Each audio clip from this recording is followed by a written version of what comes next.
propio Francisco dijo en algún momento, no fui afiliado al peronismo, pero si así hubiese sido, ¿cuál hubiese sido el problema? Bueno, ¿en qué se basa? Yo lo he leído el libro, pero le contemos a la audiencia en qué se basa la columna vertebral del título de su libro.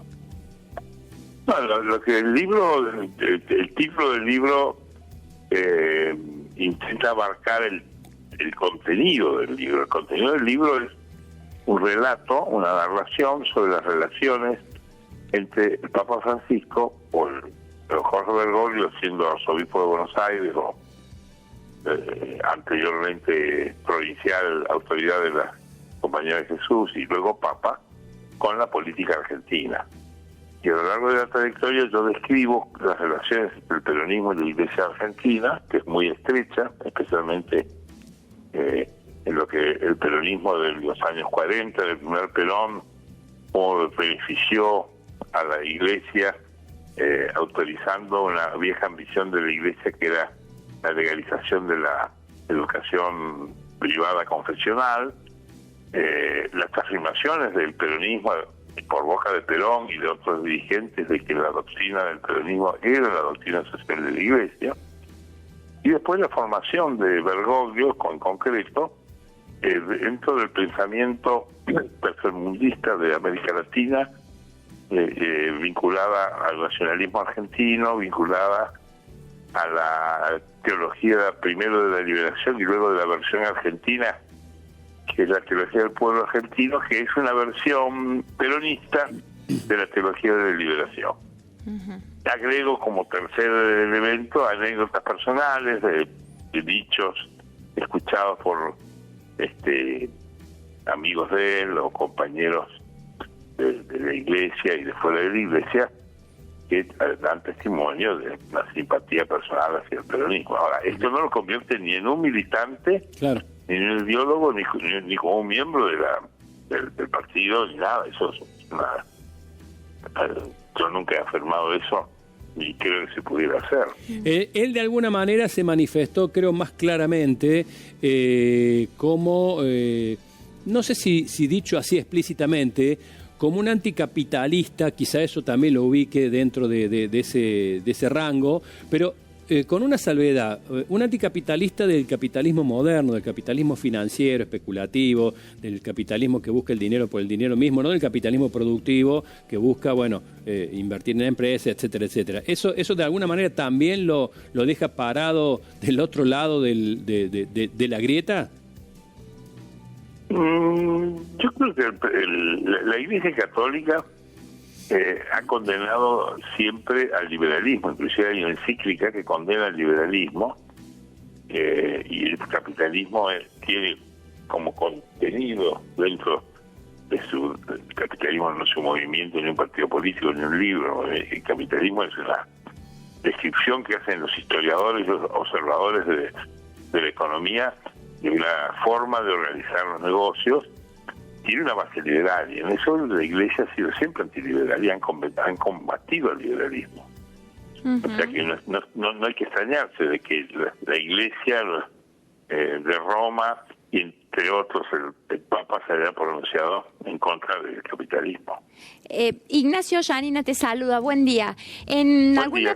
Muy bien, muchas gracias por este contacto. En alguna parte de tu libro también contás cómo en ese ascenso a convertirse el arzobispo de la ciudad de Buenos Aires, también desde ese lugar termina influyendo, ¿no?, en decisiones, e incluso, si no estoy equivocado, hablas también de en las propias definiciones de quiénes fueron los jefes de gobierno porteño.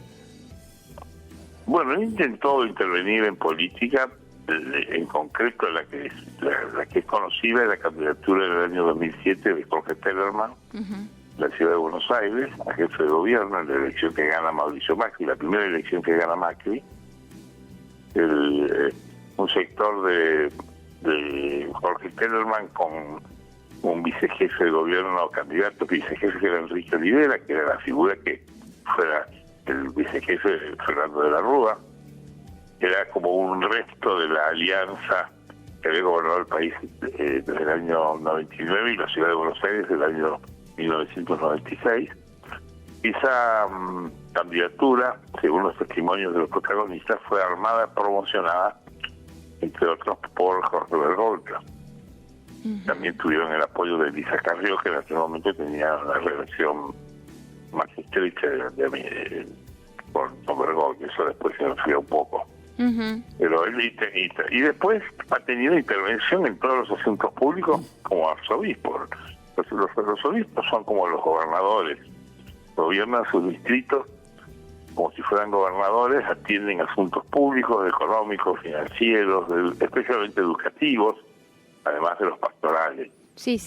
Y él tenía una competencia muy importante en el área de la ciudad de Buenos Aires, porque la educación de los colegios católicos y las universidades católicas en la ciudad de Buenos Aires es importante. Y él, como con todos los gobiernos, la Iglesia intervino, inclusive promoviendo a los funcionarios que ya Jorge Terman designó como directores de educación privada en la ciudad. Era un hombre de Bergoglio directamente, y ha tenido esa presencia. El secretario del culto de Macri presidente, que era Santiago de Estrada, era un hombre importante del PRO y un hombre muy importante de la Iglesia. Había sido embajador del Vaticano, su padre también lo había sido.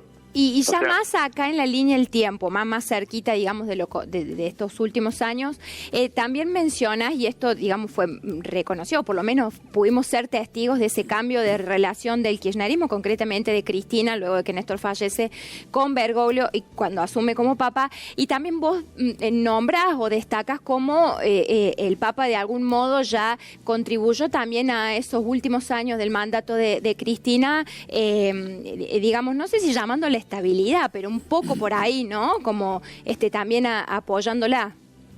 No, yo no me gustaría la palabra apoyo. Él siempre, la obsesión de él como político, y papá Bergoglio era un hombre también político, era pacificar la Argentina y sacarla de la polarización, que es un fenómeno de la política contemporánea y que él condenó siempre como un veneno, algo tóxico de la vida pública, porque la Argentina, él había sido testigo en los años 70 de los años de la violencia. Entonces él buscó siempre sacar a la Argentina de la amenaza de la violencia. Y en eso él contribuyó, como pudo, a moderar las posiciones, especialmente con el manejo, el control que él tenía sobre las organizaciones sociales, que es como la cara visible de una demografía muy profunda y extensa de la Iglesia en la Argentina. Si uno mira los sondeos de opinión en torno al Papa Francisco, abarca mucho más que los partidos políticos en el reconocimiento de su importancia, inclusive de su importancia como político. Entonces él es un hombre que históricamente, cuando le tocó ser arzobispo de Buenos Aires, se llevó mal con los gobiernos peronistas, se llevó mal con el gobierno de Menem, cuyos funcionarios inclusive actuaron ante Roma para que no fuera designado ni arzobispo ni luego cardenal.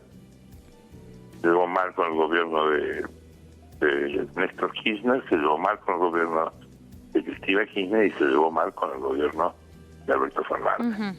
Después las cuestiones personales no deben entrar en este análisis, porque las cuestiones personales son cuestiones personales. Está bien. Que no tienen, es como el que le insultó Milei, y es una cuestión personal. Claro. En lo estructural, él tuvo mejor relación con los gobiernos no peronistas, especialmente el gobierno de Macri. Bien. Las grandes realizaciones del gobierno de Macri, que son el salario complementario de los pobres, el censo de barrios populares, la ley de villas, que sigue vigente hasta el día de hoy, que es la expropiación de las tierras de los barrios populares para entregársela a sus ocupantes, que es una revolución social notable, quizá de los legados más importantes que sobreviven del gobierno de Macri. Son proyectos elaborados junto con la Iglesia, junto con Jorge Bergoglio, y fueron leyes del Congreso votadas por unanimidad de las dos cámaras, por moción de los bloques de Cambiemos, Negri, Carrió, Sot, y fueron ratificadas también por la mayoría del Congreso durante el gobierno de Fernández y no han sido derogadas por el actual gobierno. Así que sus mejores realizaciones fueron gobiernos no peronistas.